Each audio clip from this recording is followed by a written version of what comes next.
Look, it's midnight. It's midnight. Come on, dude. You have a 4-month-old waking your ass up 5 times a day, dude. Like, It's all good. yeah. So you got asked about who?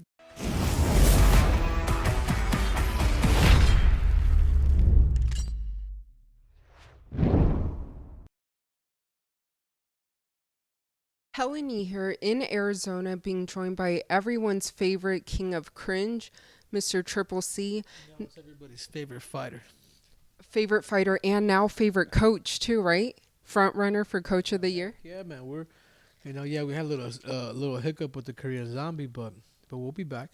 Well, speaking of the Korean Zombie, I know you did a great recap show of UFC 273 on the Triple C and Schmo show, but I noticed on the show you said that you felt that Khamzat Chimaev looked human against Gilbert Burns.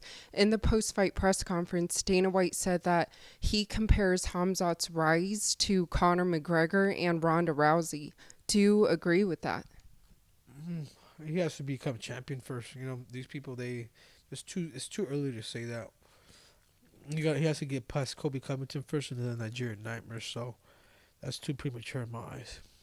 But And I was a big fan of him, but I saw if you fight like that against a competitor like Kamaru Usman, Kamaru Usman, he just gets better as the rounds go. He'll fight you for 5 rounds. So that's gonna be Chimaev should probably maybe take a couple more fights before he goes up against the Nigerian Nightmare. but you said you were a big fan of him. Are you still a big fan of his? Yeah, I'm still a big fan. I think one of his things, I think one of his deals is just like he's he looked overtrained. Sometimes when people look really good, they look really good, but then they get tired. It's because they're just overtrained. So that's one of advice that I would probably give him is like, hey man, tone it down. Just because you do less doesn't mean you're getting worse. You're not dedicated. This is a big mistake that all these fighters make. So overall, good burger or better fries? Um, Their fries are good, huh? it's alright. I like it when they're extra salty, but It's better than Oranago's pizza. I'll tell you that much. damn, luckily they weren't a sponsor. But last thing about Hamzat, when you reflect on his performance against Gilbert, what surprised you the most about him? Who's that? Hamzat? Yeah. His endurance, man. But I've also seen that when I see guys go through fights like that, like what he just went through with Gilbert Burns, he's emotional. You know what I'm saying? You can expose that. When someone's emotional, it's different. This is why you think of guys like John Jones, you think of Demetrius Johnson, St. Pierre, D Triple C. It's like we know when we're losing a round. You know what I'm saying? Like I think with Hamzat it was just fight every round where it was a fight because he brought the fight, but doesn't mean you always have to do that. So I think he really has to check his emotions, man. And don't get me wrong, man. He's tough as nails, and he could still do something special in the UFC. But I think 170 pounds is too. I think it's too much of a weight cut. Well, speaking of emotions and emotional, on Twitter, I obviously follow you, and I see that you and Conor McGregor have been going back and forth a lot. So where did that beef stem from? Just the fact that it is true. Conor McGregor does bring red patty knife for everybody. So I promise you, Conor, if you decide to sign on that dotted line, champ versus champ, I will give you a nice little skit on your damn forehead by the time I get done with you. And looking at the 155 division, last time you and I spoke, it was about the upcoming main event for the UFC 274 here in Arizona, Charles Oliveira versus Justin Gaethje. Also on that card in that division, Michael Chandler versus Tony Ferguson. What do you make of that fight? Oh man, that's a tough one. That's a tough one for Gaethje. Wait, Gaethje. Gaethje beats him. It's gonna be a battle of will. And Wait, I asked you about Ferguson. oh, Chandler. It's all good. Look, it's midnight. It's midnight. Come on, dude. You have a 4-month-old waking your ass up 5 times a day, dude. Like, It's all good. yeah. So you got asked about who? Chandler and Tony? Yeah. Yeah. King of cringe. Yeah, man, I think Chandler's too young, and I think Tony just through training, I think he's overdone it too. You know what I'm saying? I just think it's Chandler's time. Well, looking at that division and someone that I know you mentioned But I'll be on. honest with you, like neither one of those guys, neither one of those guys really like it's not like a fight that I'm looking forward to. Maybe 5 years ago, if Tony was back, you know what I mean? Like when he was an interim champ or whatever. But I just don't see that Tony no more. He lost to Dariush, he lost to Oliveira.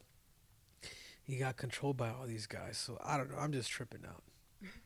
It's all good. It's almost midnight. But hey, Volkanovski said in the post fight press conference that he's considering maybe moving up to 155 given the landscape of 145. So, how do you think he would do if he does decide to move up? He'd be a threat, but he gets smashed at 55.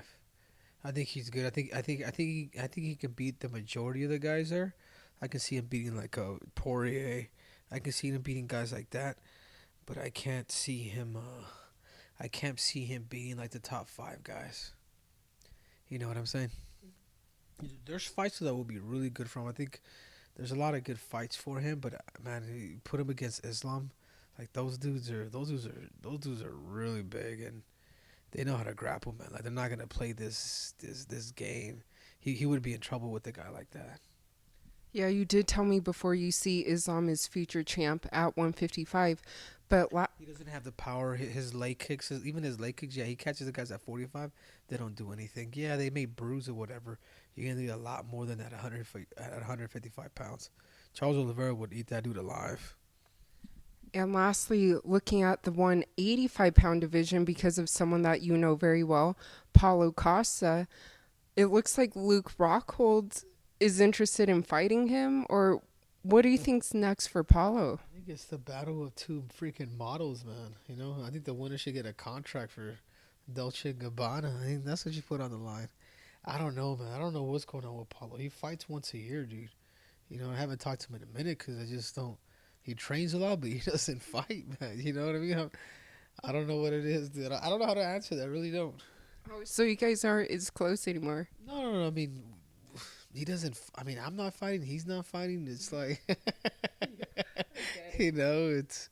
I wish him the best, dude. I really thought he was gonna beat Israel that one time, just because on the way he would bring the fight, but he didn't bring that fight like he did.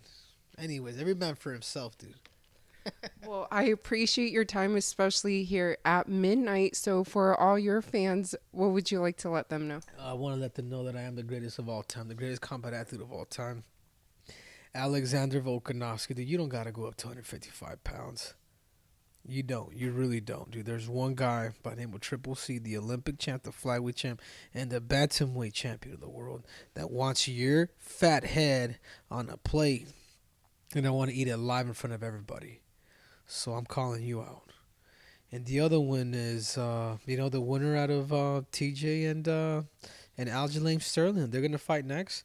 If TJ Dillashaw beats him, which I think he is. See, I'm switching. I'm happy for Aljamain, but I think TJ will beat him. I think that would set up a good second fight with Triple C, Henry Cejudo versus TJ the Snake Ipo show.